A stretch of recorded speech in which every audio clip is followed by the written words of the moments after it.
This week on the videos, we will talk about mind control.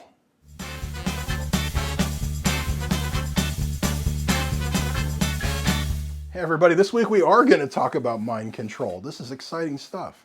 In the past, we talk to people at their events and they say, oh, I'm really kind of an introvert, or I'm a very extroverted person, or now it's becoming very popular for people to say, well, I'm neurodiverse, and then they have a series of things that they find difficult to deal with, or situations that they find difficult to deal with.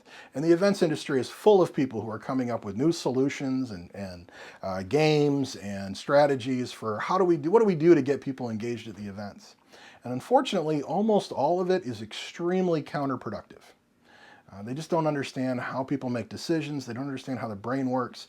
So let me base this on 30 years of performing at events and a whole lot of research from Kahneman and Tversky and, of course, Cialdini. Kahneman and Tversky, the book that you're probably familiar with is Thinking Fast and Slow. Fabulous book. It earned them the Nobel Prize. And the key idea for this is what they have System 1 and System 2. They say your mind kind of works on two levels. You have System 1, which is what a lot of people call the croc brain or the prehistoric brain.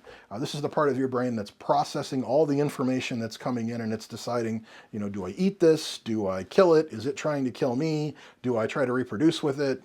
Very basic things, and your brain does not actually think about that stuff. It just takes in takes in the data, and then it responds to it automatically, right? And when we talk about Albert Cialdini's book Influence, we talk about his other book Pre-Influence, all of this is stuff that's speaking to System 1, right? We are doing things that System 1 is going to respond to, and it responds to in what Cialdini calls a click-whir response. So it's sort of like walking up to a jukebox, you put a quarter in, and every time you hear it go click, and it goes whir, and then it plays the music, because it's like a machine. It does not think, it does not consider options, it just does, right? Now, Kahneman and Tversky also said there is System 2.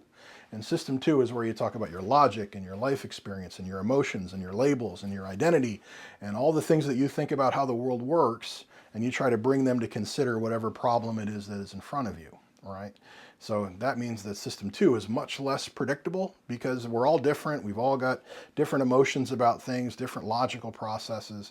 So it's much more difficult to get someone to respond the way that we want them to through System 2. Seems obvious enough when you think about it that way, right? Well, here's the big thing that's going on at events right now. You see people come out, and this was popular during COVID, it still comes out now, where they've got a bin or a bunch of bins, and one of them has green bands, and if you're an extrovert, you pick up a green band, and if you're an introvert, you grab a red band, and if you sort of like talking to people, you get an orange one, and if you're cool to talking to people, you get a blue one, right? And so everybody comes in, and what do? We engage System 2 immediately. And we say, all right, tell us about your identity. Tell us about you. Tell us who you are. Pick up an armband, put it on, and then tell the rest of the world what kind of person you are. Oh my gosh, this is literally creates a huge problem, because now if you're an introverted person, you put on an introverted band and you will do introverted things.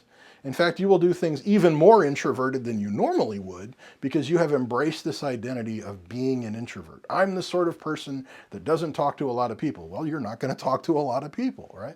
On the other hand, if you are wearing that green band because you're an extrovert and you're the kind of person that talks to everybody, you will go out and extrovert all over everybody in that room because you're now identified as that's who I am, right?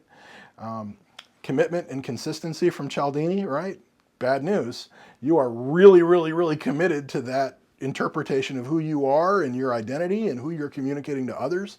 So if you're someone who has that introvert band, you're really, really hard to get you to change and at least go talk to somebody during this party. And on the other hand, if you're committed to being an extrovert, God only knows what you'll do.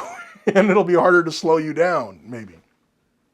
So a lot of the things that we're doing during events are turning on System 2 and letting people think for themselves, when it might be better if we get them to participate in the event in the way that we want them to, right? We want to kind of keep them at least within parameters, right? So when you see me performing, a lot of times I'm using the Cialdini principles to get people's attention, get them involved in the magic. I start right off with some reciprocity. I start off with some social proof. I start off with some liking, some similarness between me and them. All of this is designed to get them to say, okay, yeah, I'll participate. I want to be part of the magic. And then once they're in the magic, right, I'm leveraging encouraging more liking and more reciprocity and lots of things where I'm inviting people in and I'm using authority to get them into the group, and I'm giving them an identity of saying, look, you're all participating, you're having fun, look at the size of the crowd, we're cool people here. And so I'm creating an identity for them that's going to carry throughout the event. Remember we talked about momentum in last week's video? People are really built into it and they're having a good time. They feel like this is special and they feel like they're the kind of person that gets into this and engages. And the crazy thing is, now that we've given that identity, they'll stick with it until somebody takes that identity away from them and tries to give them something else. So a lot of times you see people are much more engaged the next day, the next couple days later, until somebody comes up and comes with that armband and says, oh, you remember you're an introvert, and then they all of a sudden shut down. If it sounds like hypnosis, it is. Now, how does this work at your particular event? Well, it's completely different for all of them. It depends on what you're trying to accomplish, what you've done in the past, what you want to do at this event, how you know that it's successful. And usually what we do, give me a call, 561-596-3877, or schedule an appointment at magicmeansbusiness.com/contact. We'll talk about what you've done in the past, what you're trying to accomplish, how you measure success. And then based on what you've told me, I'll tell you what other people have done in your particular situation and how it worked out. I look forward to having that conversation with you, and I'll see you here on the video next week.